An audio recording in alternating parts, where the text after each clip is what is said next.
What we eat on the weekends അതാണ് ഇന്നത്തെ വിഷയം. അപ്പോൾ സാറ്റർഡേ നമ്മൾ സ്റ്റാർട്ട് ചെയ്യുന്നത് തന്നെ ഇറാനി ടീയിലും ഒസ്മാനിയ ബിസ്ക്കറ്റിലും ഒക്കെ ആയിട്ടാണ്.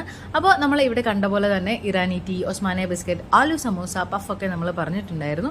അപ്പോൾ ഹൈദരാബാദിൽ വന്നിട്ടുള്ളവർക്ക് അല്ലെങ്കിൽ ഹൈദരാബാദിലുള്ളവർക്ക് അറിയായിരിക്കും ഈ ഒരു കോംബോയുടെ ആ ഒരു പൾസ്. നമ്മുടെ ഒസ്മാനിയ ബിസ്ക്കറ്റും ഇറാനി ടീയും ഇല്ലാതെ പിന്നെ എന്താഘോഷം. അത് കഴിഞ്ഞിട്ട് നമ്മൾ നേരെ പോകുന്നത് ടിഫിൻ സെൻറ്ററിലോട്ടാണ്.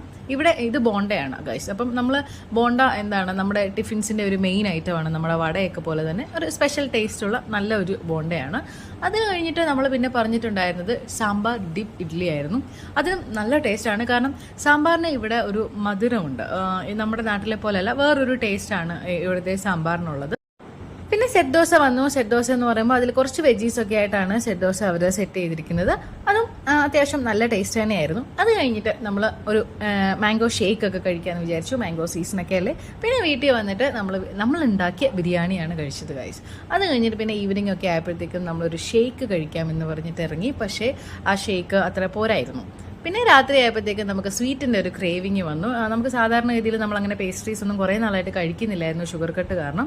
അതുകൊണ്ട് തന്നെ പേസ്ട്രി കഴിക്കാമെന്ന് വിചാരിച്ചു. ഒരു ചോക്കോ ലാവായും പിന്നെ അതുപോലെ തന്നെ ബട്ടർ സ്കോച്ചിൻ്റെ ഒരു പേസ്ട്രി മാത്രമേ പറഞ്ഞിട്ടുണ്ടായിരുന്നുള്ളൂ. നല്ലതായിരുന്നു, നല്ല ടേസ്റ്റ് ഉണ്ടായിരുന്നു. അപ്പോൾ ഇത്രയേ ഉള്ളൂ.